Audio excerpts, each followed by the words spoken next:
Margaret had been planning this trip to Portugal for 3 years. After her husband passed, her children worried she'd never travel again, but Margaret surprised everyone. She booked 2 weeks in Lisbon, and along the Algarve coast. She packed her bags, she made her lists, she read every travel guide she could find. She did everything right. She came home 12 days early. Not because Portugal disappointed her. Portugal was everything she had ever dreamed of. She came home because, on day 4, a medical scare landed her in a hospital in Lisbon, and the travel insurance she had bought, chosen carefully, paid for in full, covered almost nothing. Margaret is not a careless woman. She is a smart, prepared woman who simply didn't know what she didn't know. And I'm telling you her story not to scare you. I'm telling you her story because nobody warned her, and I don't want that to be yours. Travel after 70 is one of the most beautiful gifts you can give yourself. The grandchildren will always need something. The house will always need something. But the years ahead of you, the ones where you can still walk a cobblestone street, taste fresh food in a harbour town, feel the sun on your face somewhere new, those years have a timeline, and nobody talks about that at dinner. I believe you should travel. I believe that deeply. But I have heard from too many people, wise, prepared, careful people, who ran into the same 5 mistakes. Mistakes that didn't just interrupt a trip. Mistakes that ended them dangerously. So today we're having the conversation that the travel industry isn't having with you. Because knowing these 5 things before you book your next flight could be the difference between the trip of your life and the worst week of it. Mistake number 1, the first silence. The first silence, and I call it a silence, because nobody in the travel industry speaks about this clearly, is the silence around travel insurance. Most of us buy a travel policy the way we click. I agree on a terms and conditions page. We check the box, pay the fee, and assume we are covered. We are not. Standard travel insurance policies routinely exclude pre-existing conditions. And at 70, most of us have at least one. A heart condition, high blood pressure, diabetes, or a replaced hip. These are the marks of a life fully lived. And they are precisely what standard policies call pre-existing and refuse to cover abroad. Here is what no one tells you at checkout. A medical evacuation from a foreign country, just the flight home on a medically equipped aircraft, can cost between $50,000 and $100,000 out of pocket without warning. Margaret's policy had a clause buried on page 9. It excluded any hospital stay related to her heart condition, which had been diagnosed 2 years prior. She never saw it. What you need is a policy specifically written for seniors, one that covers pre-existing conditions, includes emergency evacuation, and is purchased within 14 days of your first trip payment.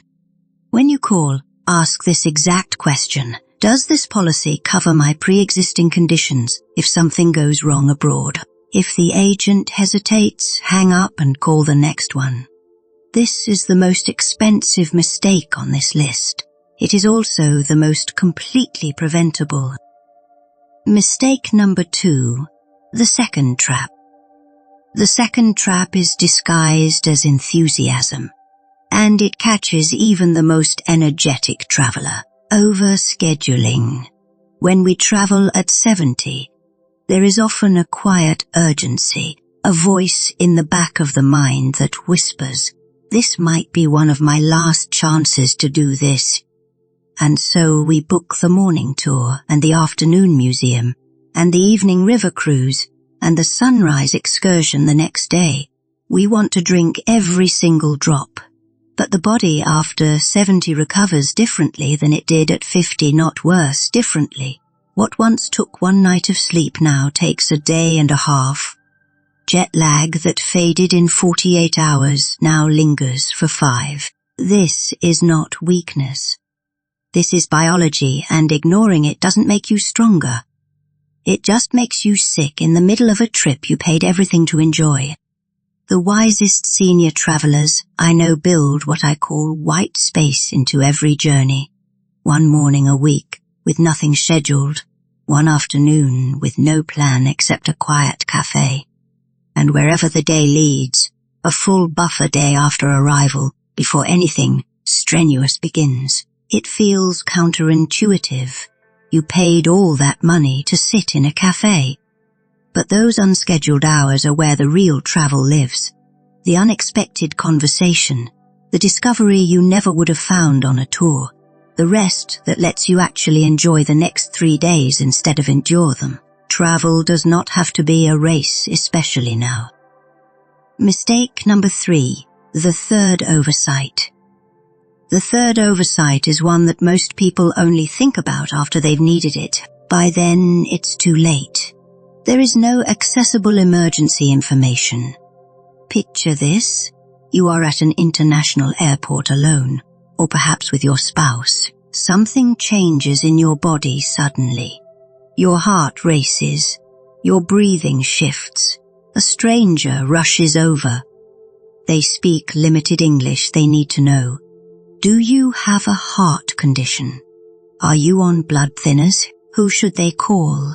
You know all of this, but in that moment, your body is not cooperating, and neither is your memory. This happens in airports around the world every single day. The solution takes 30 minutes to prepare and could save your life.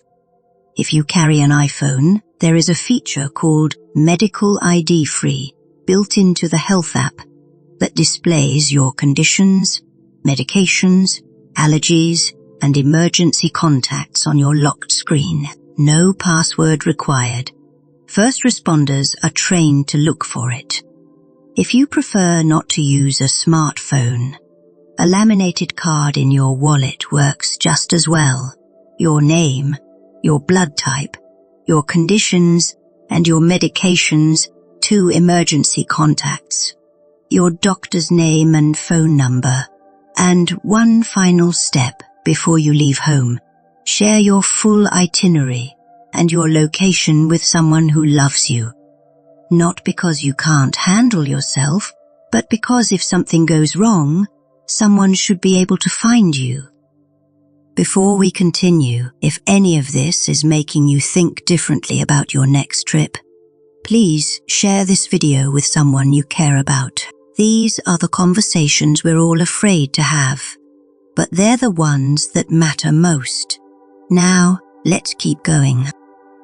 Mistake number 4, the fourth assumption. The fourth assumption is perhaps the quietest mistake of all, and the most common among even the most experienced travelers, assuming that accessible means what you think it means. We book hotels that say accessible. We choose destinations described as walkable. We look at photographs of smooth pathways and elegant lobbies, and then we arrive. And we discover that accessible in many countries means there is a ramp somewhere on the property, not that your room is near it, not that the path from reception to the restaurant is level, not that the bathroom has grab bars, cobblestone streets, and I say this with love because they are genuinely beautiful, are one of the most common surprises for travelers over 70. Rome, Lisbon, Paris, Quebec City, these are magnificent places. They are also places where a single uneven stone on a wet morning has ended more trips and caused more injuries than most people realize. Before you book any destination, ask these questions, not to a booking website, but to a human. Call the hotel directly. Ask, is there an elevator? Is the walk from the entrance to the room more than 2 minutes? Are there steps inside the property that cannot be avoided? What specifically does your accessible bathroom include? The answers will sometimes surprise you, and getting them before you arrive will save you from discovering the truth on the first morning of your dream trip. And the fifth mistake, the one that leaves more seniors stranded and distressed than almost any other, is choosing the wrong flight. Specifically, a tight connection through a major hub airport. Let me paint the picture. You've landed in Frankfurt after a 9-hour overnight flight. Your connecting gate is a 40-minute walk, or a train, or, if you're fortunate, a shuttle bus. You have 50 minutes between flights. Your knees are stiff.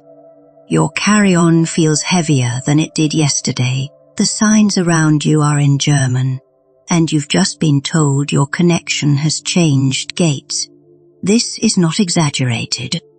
I've heard this story from real people, a family whose 74-year-old mother, traveling alone, missed her connection and spent 10 hours by herself in an unfamiliar airport because nobody had told her the rules. Here is what I want you to do instead. Book direct flights whenever your budget allows, always. The extra cost is not luxury, it is insurance. When connections are unavoidable, require at least 90 minutes between flights. Choose smaller airports over massive hubs when possible. And here is something very few people know. Every major airport in the world offers wheelchair and mobility assistance. And you do not need to use a wheelchair to request it. A staff member will meet you at the gate, guide you through the airport, and escort you to your next flight. You call the airline in advance, you ask for it by name, and it is completely free. You planned this trip. You saved for it. You deserve to arrive, not stranded, not exhausted, not alone in a terminal, trying to figure out what went wrong. You deserve to arrive. Margaret went back to Portugal, 18 months after that first trip. She went back, this time with the right insurance, a slower itinerary, her medical ID set up on her phone, and a direct flight into Lisbon. She walked the harbour. She tasted the seafood. She watched the sun go down over the Atlantic. And she thought, I almost let fear take this from me. She sent me a message that said, I almost stopped travelling altogether. I'm so glad I didn't. That is what I want for you. Not caution, not a life spent waiting by the phone, afraid of what could go wrong. I want you traveling with wisdom, with preparation, with the deep knowledge that you have earned every single moment of what's still ahead. If you're planning a trip, or if you know someone who is, please share this video. Your wisdom could be the lifeline someone else needs before they book that flight. What has your experience been? Have you traveled after 70? Have you run into any of these surprises yourself? Please share your stories in the comments below. Your words could be the things someone else needed to read today. And if this conversation resonated with you, please like and subscribe. You'll help others find it, and together, we can redefine what it means to age with dignity. Take care of yourself and go see the world.